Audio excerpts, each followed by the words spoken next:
Salut à tous et à toutes, aujourd'hui on se retrouve pour une nouvelle vidéo, un nouveau guide complet sur Ambris l'anomalie. Alors, Ambris l'anomalie est le mythique obtenable gratuitement dans la chimère. Ce que j'entends par gratuitement, c'est qu'il n'a pas besoin d'être summon dans les éclats. Et de toute façon, il n'est pas summonable dans les éclats. Donc pour l'obtenir, il suffit de faire votre chimère et dans les coffres, vous pouvez avoir, bon, moi on le voit plus que je l'ai déjà, mais vous pouvez avoir des fragments pour Ambris. Une fois que vous avez les 100 fragments, vous pouvez le summon tout simplement comme n'importe quel légendaire à summon avec des éclats. Parce que là, c'est un mythique. Donc Ambris, c'est un champion clairement God tier, hein, je le dis déjà à l'avance, que ce soit pour sa forme 1 comme pour sa forme 2. Donc soutien sur sa forme 1, HP sur sa forme 2. Sa première forme, son A1, attaque tous les ennemis, détruit les PV max de chaque cible de 3%, ça s'accumule jusqu'à 30%, réduit également d'un tour la durée d'un buff aléatoire sur tous les ennemis. Il est impossible de résister à cet effet si les ennemis sont affligés de debuffs nécrose. On va voir juste après ce que c'est. Son A2 place un debuff peur absolue sur tous les ennemis pendant un tour et un debuff réduction d'attaque de 50% sur tous les ennemis pendant 2 tours.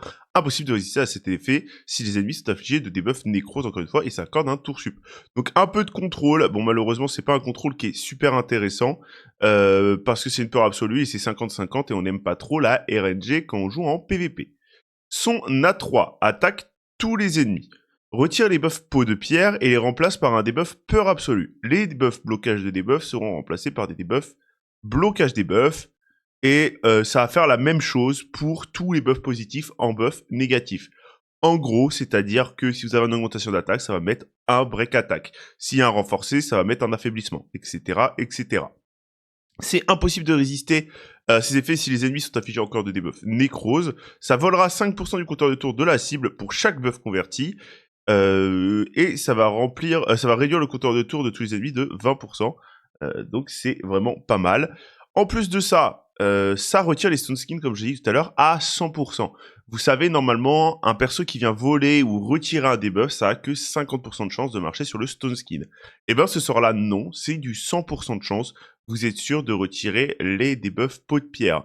De plus, il n'y a pas besoin de précision pour retirer les debuffs peau de pierre. Le reste, il y a besoin de précision, mais les debuffs peau de pierre n'a pas besoin de précision.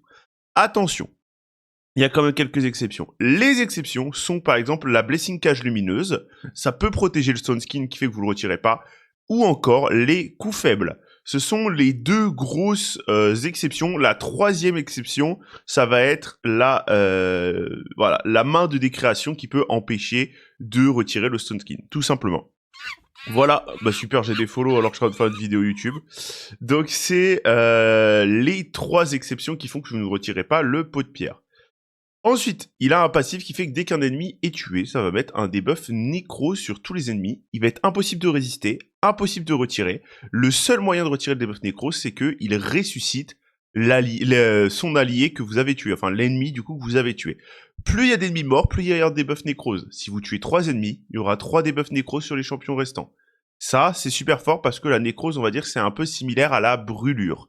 En gros, la nécrose, ça va venir faire des dégâts sur les HP max par stack de nécrose sur vos champions. Donc c'est un debuff qui est très puissant parce que ça va venir consumer les ennemis petit à petit. Sa forme 2, HP. Donc c'est une forme HP. Oh, déjà on n'en parle pas assez mais je le trouve vraiment vraiment badass sous cette forme. Il fait incroyable ce perso, je le trouve vraiment incroyable vraiment. Donc son A1. Attaque un ennemi. Place une frappe supplémentaire si la cible est affichée d'une pile de nécrose. Place également un blocage de réanimation si cette attaque tue un ennemi. Ça tape sur les PV et la précision. Sachez que c'est une A1 qui fait très mal. Donc c'est une A1 qui va mettre un blocage de réanimation qui fait super mal. Et en plus c'est du multi-hit si en face il y a des nécroses et il y a déjà des ennemis morts. Donc c'est vraiment une A1 très très très puissante. Son A2, tous les 3 tours, il va attaquer tous les ennemis, il va infliger le double des dégâts aux ennemis où la précision est inférieure à celle de ce champion. Et ça va ignorer 50% de la def de chaque ennemi dont la précision est supérieure ou égale à la précision de ce champion. Donc, que vous ayez plus de précision ou moins de précision que l'ennemi, dans tous les cas, ça va être intéressant, parce que soit vous allez faire 2 fois plus de dégâts, soit vous allez ignorer 50% de la def. Évidemment, c'est plus intéressant de faire le double de dégâts que d'ignorer 50% de la def, vous vous en doutez. Son A3, ça va échanger ses PV avec ceux des ennemis. Si la cible est un boss, ça rétablit totalement les PV max détruits de ce champion, et ça soigne totalement ce champion. Chaque fois que cette compétence est utilisée, ça va augmenter l'effet Ignore Défense du champion de 10% lorsqu'il se trouve sous sa forme alternative. Et ça monte jusqu'à 50%. En plus de ça, ça lui accorde un tour sup. Donc, principalement, quand on va le transformer, on va d'abord utiliser son A3 pour gagner 10% d'Ignore Def en plus, puis son A2 pour faire encore plus mal. Et il a le même passif que sur la forme 1 avec le Nécrose. Et il a un autre passif qui fait que quand il meurt sur sa forme 2, il va renvoyer les dégâts équivalents à 50% du coup fatal sur l'assaillant. Donc si l'ennemi vous met un hit à 100 000, ça marche avec le surplus. C'est-à-dire, imaginez l'ennemi vous met un 100 000 de dégâts, ce qui vous tue, et ben l'ennemi va prendre 50 000 dans l'échico. Donc il va littéralement se suicider, on va pas se mentir. Et en plus de ça, tous les 5 tours, si ce champion se fait tuer par un coup fatal, ça va anticiper ce coup et lui mettre en réanimation après la mort d'un tour, avant que les dégâts ne soient subis, donc ça va vous ressusciter votre champion. Donc vraiment très fort, des fois les nukers ennemis vont juste se tuer eux-mêmes et le mec va perdre parce qu'il se tue lui-même et votre Ambris va se ressusciter. J'ai gagné plusieurs fights en RTA comme ça. Le mec en face attaque mon Ambris, il tue mon Ambris, il se tue lui-même, il a pas de revive, et il se retrouve comme un con avec que des supports face à mon Ambris qui s'est auto-revive grâce à son revive on death, et il a perdu là-dessus. Donc très très fort. En plus de ça, il a une aura de 35% d'HP dans toutes les batailles, qui est une aura qui est excellente. Donc, où est-ce que ce champion va être joué? Principalement en arène, on va pas se mentir, c'est un très très bon champion pour la RTA et pour l'arène. Après, vous pouvez le jouer en PvE, mais ça a beaucoup moins d'intérêt. Pour le moment, on n'a pas vraiment trouvé d'endroit en PvE où il allait être super intéressant. Après, il va y avoir la guerre de factions hard qui vont sortir, il va sûrement être très très puissant, vu qu'avec le bloc revive, etc., ça va être vraiment excellent. Mais pour le moment, on le joue en PvP, en RTA, et c'est un champion qui est monstrueux, en 3v3, etc., etc. Le champion est monstrueux. Alors, vous avez... Excusez-moi. Vous avez 3 façons de le build. La première façon, ça va être en nuker PV. Donc je vais vous montrer après les 3 façons de le build. La première façon, ça va être en nuker PV. Donc ça va se jouer principalement sur sa forme 2. Et il va être là pour venir mettre un... Comment dire ça? Il va être là pour venir nuker. Donc il va être là pour faire un maximum de dégâts. On va le build assez rapide quand même pour qu'il vienne vraiment casser la gueule des ennemis. La deuxième possibilité, c'est de le build en full support. Si vous avez déjà assez de nuker et que vous avez juste besoin de support qui viennent retirer les stone skins, vous pouvez le build en full vitesse, full précision, avec potentiellement du pinpoint. Pourquoi du pinpoint? Pour empêcher de se faire mouton. Et vous allez tout simplement mettre votre A2 pour mettre un peu de peur et retirer les stone skins. Donc ça peut être très intéressant aussi. Et enfin, la troisième forme, ça va être en hybride. Qu'est-ce que j'entends par en hybride? Ça va être simplement en nuker, mais avec de la précision. Pourquoi avec de la précision? Tout simplement pour venir avoir 2 fois plus de dégâts avec cette compétence-là. Le souci du stuff hybride, c'est qu'il va demander énormément de statistiques. Donc si vous n'avez pas de blessing dessus, comme moi actuellement, ça va être très compliqué à stuff en hybride. Je vais vous montrer déjà le stuff que moi, personnellement, j'utilise. C'est celui-ci. Donc c'est en sauvage pot de pierre, un tour. Il est en forme 1 à 302 de vitesse, 100 000 HP, 100% de taux critique, 283 de dégâts crit, il n'a pas de précision. Et en forme 2, il passe à 110 000 HP, 296 de vitesse, donc un peu moins de 300, 100% de taux critique et 300% de dégâts crit. Donc il one-shot à peu près tout sans problème, donc sauf forcément les trucs genre Naïs, Galatir qui ont des passifs qui les font tanker, vous vous doutez bien. Sinon il one-shot absolument tout, il est assez rapide pour jouer la plupart du temps avant les autres, donc je trouve ça très très cool. Et je le build avec un fracasse-crâne, en maîtrise évidemment, on va chercher des maîtrises avec un peu de contre-attaque ici, un maximum de maîtrise dégâts et un petit fracasse-crâne pour avoir encore plus Ignore Def et taper encore plus fort. Vous pouvez, comme je le disais, le build en full support. Donc, bon là, il n'y a pas de pinpoint, le mieux serait que vous le mettiez au moins un pinpoint. Donc, par exemple, voilà, 400 de speed et un maximum de précision, ça peut marcher, mais là, c'est que vous voulez pas nuke, vous voulez vraiment juste venir retirer les stone skins et avoir un peu de contrôle. Donc, c'est vraiment full pour sa forme 1. Si vous le jouez en support pour sa forme 1, je vous conseille d'aller chercher la branche soutien et pas la branche attaque. Vous allez aller chercher de la précision, de la précision, de la précision. Vous allez chercher évidemment coutume de l'acier pour gagner de la vitesse et de la précision sur les stats. Et en dernier, vous allez chercher œil de lynx pour avoir encore plus de précision. Si vous voulez le stuff en hybride, ce que je vous conseille, c'est d'aller partir sur la branche attaque comme moi, sauf qu'à la place de la branche défense, vous pouvez tout simplement partir sur la branche soutien avec un peu de précision. Donc ça et ça peut être très très fort. Et Et bah voilà, c'est tout. Et donc, essayez de viser au moins 500 de précision. En dessous, c'est pas très intéressant parce qu'avec les blessings et les champions plus, etc. sur les Kraken, ils vont déjà avoir plus de 500 de précision. Enfin, ils vont déjà avoir tous 400 de précision juste avec ça, les blessings, les reliques, etc. Donc, si vous avez moins de 500 de précision, ça va pas être très intéressant pour venir nuke les ennemis et faire le double de dégâts. Et je viens de voir que lui aussi, ils lui ont foutu un piercing au téton.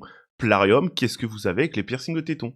Il y en a un, il a un fantasme chelou, j'arrive pas à parler les gars. Il y en a un, il a un fantasme chelou chez Plarium, j'ai pas d'autre explication. Ils mettent des piercings au téton à tout le monde. Vraiment, il y en a un, il a un fantasme un peu spécial. Bon après on juge pas, hein, il fait ce qu'il veut, mais quand même, je me pose des questions. Et pour l'hybride, donc si vous le jouez hybride, peut-être essayez de ne pas lui mettre de stone skin, mais mettez-lui un pinpoint en set, je sais pas trop. Je dirais peut-être sauvage pinpoint pourrait être un peu mieux. Pinpoint c'est exactitude en français, excusez-moi, je parle en anglais. Sauvage plus exactitude pourrait être intéressant si vous le jouez en hybride. En plus de ça, la relique. Alors, personnellement, je lui ai mis serre maléfique. Pourquoi? Parce que simplement, comme vous pouvez le voir, je manquerais un peu de stats niveau dégâts crit, sinon déjà que je suis qu'à 300%. Pourquoi? Parce que je n'ai pas encore de blessing dessus. Quand j'aurai une blessing, ça ira mieux. Sinon, évidemment, si vous le jouez en support, baguette de joug va être très intéressant, parce qu'il craint énormément les moutons en support. Mais si vous le jouez en nuker, la tête de sirote peut être un choix intéressant, même si je trouve que c'est pas la meilleure. J'ai croisé des Ambris avec tête de sirote. Certains m'ont donné du fil à retordre, d'autres pas du tout. Mais tête de sirote peut être intéressant. Donc comme je l'ai dit, la serre maléfique pour les statistiques, ça peut être très très cool aussi. Regard du chat, si vous voulez avoir encore plus de ligneur def, attention en PvE. Parce qu'en PvP, ça servira à rien. Parce que il a tellement d'HP, excusez-moi, mais... ouais, il a tellement d'HP en brise qu'au final, bah, la plupart des ennemis auront moins d'HP que vous, donc ça n'a pas d'intérêt d'ignorer de la def sur très très peu de champions. Sinon, vous avez d'autres reliques qui peuvent être assez intéressantes, toutes les reliques qui donnent des statistiques déjà, clairement. Mais moi, je dirais baguette de joug, qui est potentiellement la plus intéressante. Vous pouvez même lui mettre une réserve de fou si vous n'avez que ça, parce que tout simplement, vous allez faire 5% de dégâts en plus à ceux qui ont moins de PV max. Comme je disais, il a beaucoup de PV max, donc il va faire 5% de dégâts en plus à beaucoup de gens. Donc la réserve de fou peut être un choix judicieux. Pour ce qui va être de la grâce, alors la grâce, vous allez avoir plusieurs choix. Soit vous le jouez en support et en hybride et vous pouvez lui mettre le mouton, soit vous l'avez en 6 star et vous pouvez lui mettre le mouton aussi. Sinon, vous pouvez... Alors, ça va être, on va dire... J'ai le cul entre deux chaises, on va dire. Vous pouvez mettre Pupille du Déchu pour qu'il vienne encaisser. Le souci, c'est que je rappelle, sur sa forme 2, il a un passif qui fait qu'il renvoie les dégâts. Si vous avez Pupille du Déchu, vous allez réduire les dégâts que vous allez prendre. Et si l'ennemi vous tue, malheureusement, malgré le Pupille du Déchu, bah l'ennemi va prendre moins de dégâts parce qu'il va vous faire moins de dégâts. Donc Pupille du Déchu, on a le cul entre deux chaises. Il y en a qui disent que ouais, ça pourrait être vraiment cool, d'autres un peu moins. Sinon, Cage Lumineuse peut être aussi intéressant aujourd'hui si vous le stuffez avec un tour de Stone Skin. Pourquoi? Parce que, je rappelle, Cage Lumineuse va venir protéger le Stone Skin, donc très très fort contre tous les persos qui viennent strip, c'est-à-dire retirer des buffs. Donc Cage Lumineuse peut être aussi un choix très intéressant sur Ambry si vous le stuffez avec un tour de Stone Skin, pot de pierre en français. On va le tester un petit peu en PVP avec mon stuff, les gars. On va faire un petit peu d'arène. Je vais vous montrer ce qu'il vaut. Et après ça, bah, je vais vous laisser, hein, techniquement. J'ai pas non plus 50 000 choses à vous montrer. Alors, il faudrait peut-être que je monte platine, parce que là, il n'y a pas grand-chose en team intéressante. Je sais pas si on va pouvoir trouver des teams intéressantes. Ça pourrait être un peu mieux. Bon, forcément... Excusez-moi. Forcément, c'est Yumiko qui est protégé. Necrète ne sert à rien. Ok, voilà, comme je le disais, regardez. Ils m'ont résisté, j'avais pas la précision, et pourtant j'ai retiré les stone skins sur tout le monde. Pas besoin de précision pour retirer les stone skins. Et ça, je trouve ça vraiment beaucoup, beaucoup trop fort. Hein. Vraiment, on va pas se mentir, c'est aberramment puissant. On vient le transformer. On va mettre une petite A3 pour gagner 10% d'ignore def en plus. Et bam! On vient one shot à peu près tout, sauf les trucs qu'on met des coups faibles. Mais c'est cool parce que comme ça, on va pouvoir venir tester les A1 et je vais pouvoir vous montrer que ça fait super mal. Bah, il est plus protégé parce que je me suis transformé, j'ai A3 et tout. Hop. Regardez, une petite A1. Hop là. Alors. Ah, si, je sais pourquoi. Alors, pour les UDK, ça fait ça. Pourquoi? Parce qu'en fait, il vient mettre un hit sur le UDK, et c'est le UDK qui a le pile nécrose, donc il vient remettre un hit sur le UDK. Voilà pourquoi il a mis double hit sur le UDK. Ok, parce que vous savez, normalement, les compétences double hit, ça vient frapper. Ok, là, il y a des compos très tanky avec des Marischka. Ça peut être intéressant de voir ce qu'il vaut. Alors, est-ce qu'il y a du pot de pierre? Alors, Bashuzen ne doit pas être stuff, je pense. Je vois pas dans quel monde Bashuzen est stuff. Et je me fais outspeed. Surtout par une...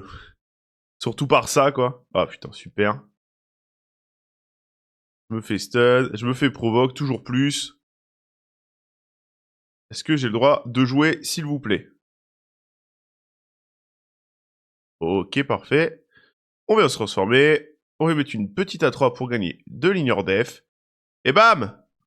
147 000 sur la Marichka. Est-ce que j'ai besoin d'en dire plus? Je pense pas. Alors, je savais même plus que Prisma ressuscitait. Ah, il me l'a pas tué. Alors là, j'aurais bien voulu qu'il me le tue. Juste pour vous montrer le renvoi de dégâts. Non, mais tue-moi, s'il te plaît. J'aimerais bien montrer le renvoi de dégâts. C'est pas drôle. On va relancer, les gars. Je vais vous montrer le renvoi de dégâts. Ok, tous mes champions sont à poil. C'est pas bien grave. On va les restuff vite fait. C'est pour ça que je me fais outspeed comme un singe. Voilà. Voilà. C'est un peu mieux comme ça, avec de la vitesse et du stuff. J'aimerais bien, en fait, ou sinon je vais vous trouver un Taras et je le ferai sur la contre-attaque.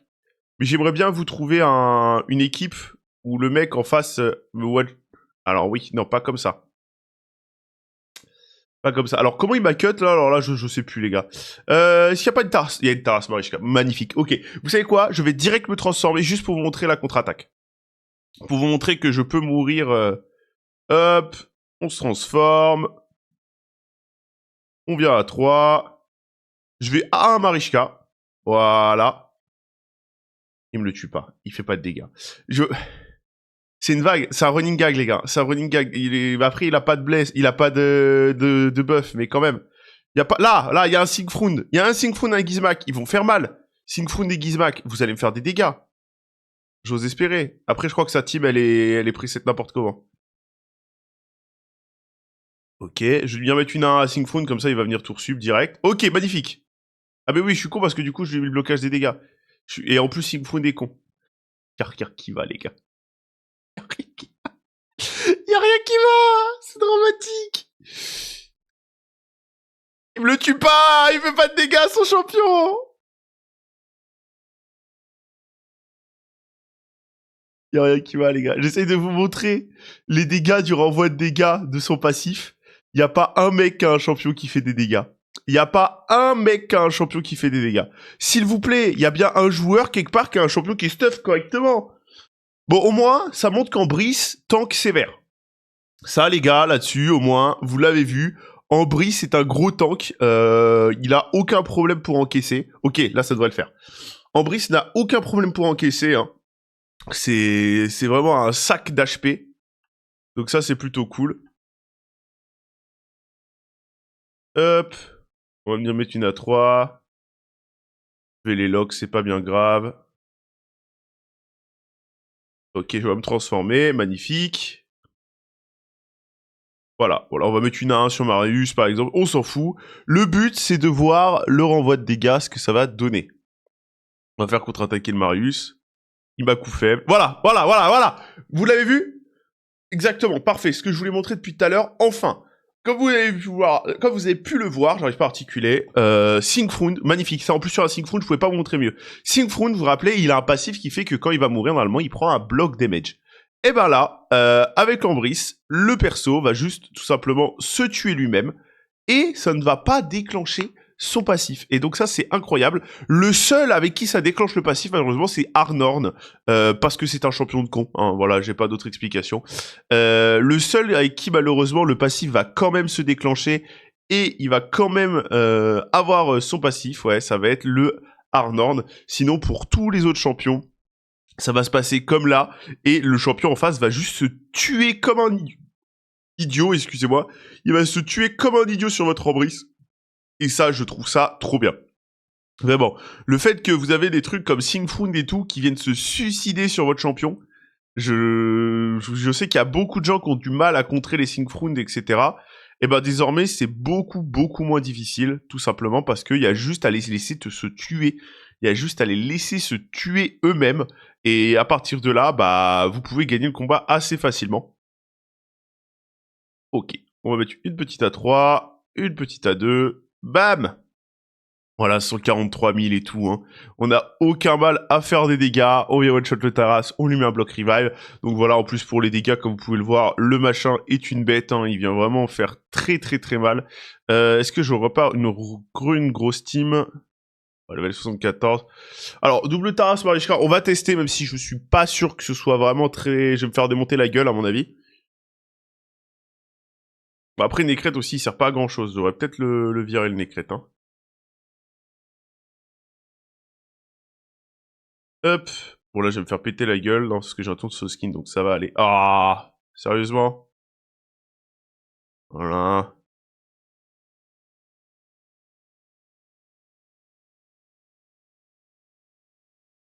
Ah, d'accord, super.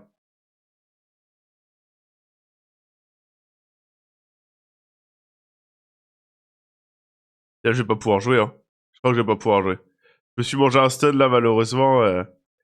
Necrète sert à rien, les gars. On va dégager le Necrète qui sert vraiment à rien. On va le retaper, parce que c'est intéressant. J'aimerais bien voir les dégâts, en fait, que ça va donner. En fait, j'ai pas créé de team juste avant, hein, vraiment. J'aimerais bien voir les dégâts qu'il est capable de faire sur des gros Taras. Parce que là, on a un joueur quand même en face qui sait jouer, qui a des bons champions. Je suis curieux de voir les dégâts qu'il est capable de faire sur des Taras. Ah, mais va te faire foutre, c'est une dinguerie.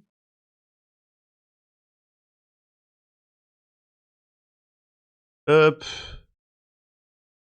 On slip un. Super. Je slip celui qui est en polymorphe. Les deux sont en polymorphe de toute façon. Hop. Voilà, j'ai plus le stun.